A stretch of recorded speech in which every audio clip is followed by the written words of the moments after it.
Hey everyone, and welcome back to the channel.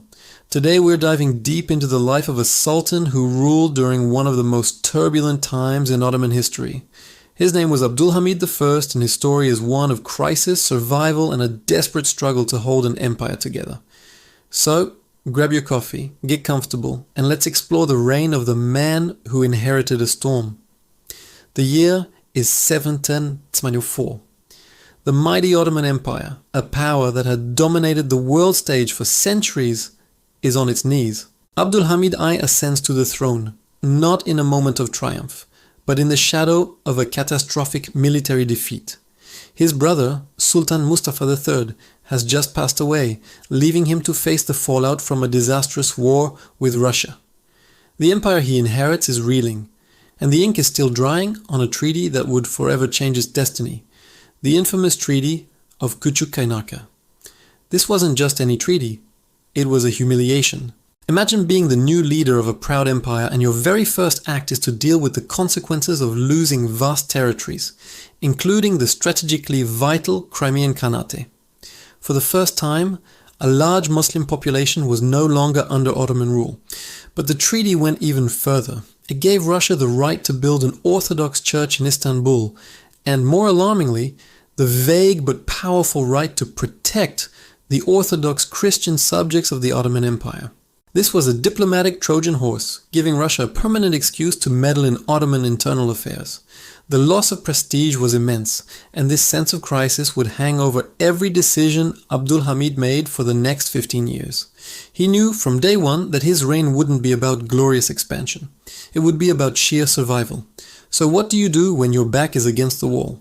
Do you give up, or do you start rebuilding, piece by piece? Abdulhamid chose the latter. He was a deeply pious and humble man, known for his personal sense of duty. He wasn't a flamboyant warrior sultan of old. He was a pragmatist.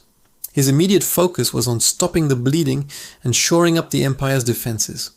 He knew the traditional army, including the once feared Janissaries, was no longer a match for the modern, disciplined armies of Europe. Reform was not a choice. It was a necessity. He initiated what we can call defensive reforms. This wasn't about conquering new lands, but about protecting what was left.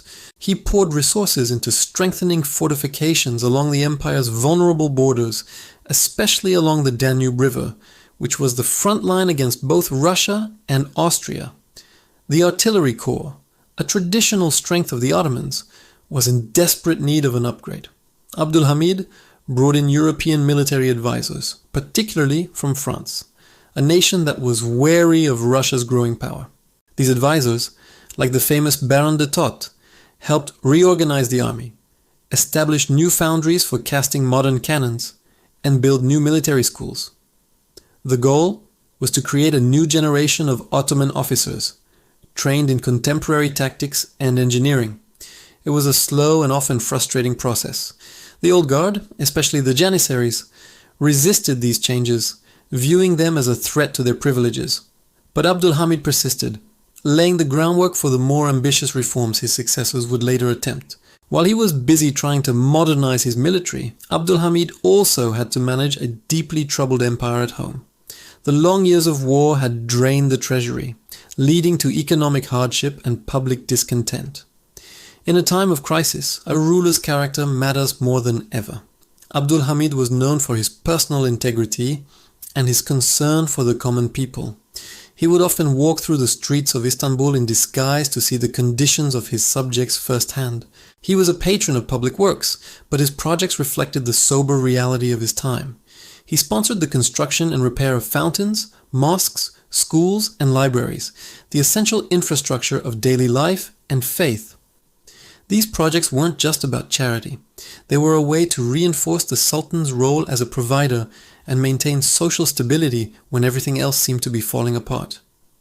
He projected an image of a moral, just ruler, a stark contrast to the corruption that was becoming rampant in parts of the administration. This moral leadership was a crucial, if intangible, tool in holding the state together.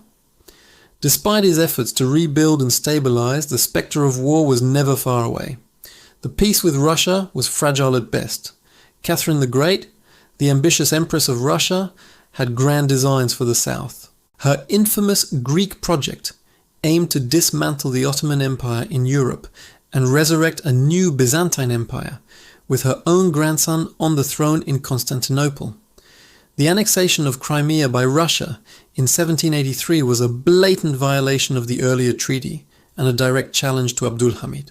For years he tried to navigate the treacherous waters of diplomacy, seeking to avoid another devastating war, but by 1787 the pressure was too much. The Ottomans, feeling they had no other choice, declared war on Russia once again, hoping to reclaim their lost territories and prestige. This new war, however, quickly turned into another nightmare. Austria, Russia's ally, soon joined the fight, opening a second front in the Balkans. The Ottoman army, despite the reforms, was still not ready to face two major European powers simultaneously. The empire's resources were stretched to the breaking point. The war was a brutal slog, marked by sieges and hard-fought battles. For Abdulhamid, now in his 60s, the strain was immense. He had dedicated his entire reign to preventing this exact scenario, and now he was watching his empire get drawn into another catastrophic conflict. The final blow came in 1789. News reached the palace in Istanbul of a major, devastating defeat. The fortress of Oshakov, a key stronghold on the Black Sea coast, had fallen to the Russians after a brutal siege, resulting in a horrific massacre of its inhabitants. The shock of this news was too much for the aging Sultan. According to historical accounts, upon hearing of the disaster, Abdulhamid I suffered a fatal stroke. He died in April 1789, his heart broken by the grief and despair for the empire he had fought so hard to save. It's a tragic end for a ruler who, by all accounts, was a decent man, trying his best in an impossible situation.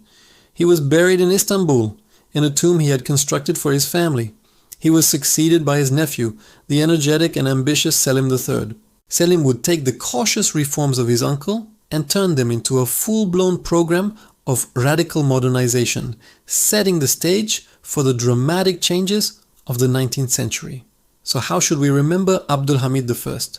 He wasn't a conqueror like Suleiman the Magnificent, or a revolutionary like the sultans who would follow. His reign was not one of glory, but of grim determination. He was a transitional figure, a ruler who stood at a critical turning point. He inherited an empire in decline and facing overwhelming external threats. While he couldn't reverse the tide, he managed to keep the ship of state afloat during one of its most perilous storms. His reign was a testament to the fact that sometimes leadership isn't about winning glorious victories. It's about enduring, adapting, and preserving what you can for the next generation. History is a powerful reminder that history is often shaped not by the titans who expand empires, but by the quiet, dutiful leaders who simply refuse to let them fall. Thanks so much for watching. If you found this story interesting, don't forget to hit that like button, subscribe to the channel, and ring the bell so you don't miss our next dive into history. Let me know in the comments what you think about Abdulhamid's reign. Was he a tragic figure or a quiet hero? I'd love to hear your thoughts. Until next time, stay curious.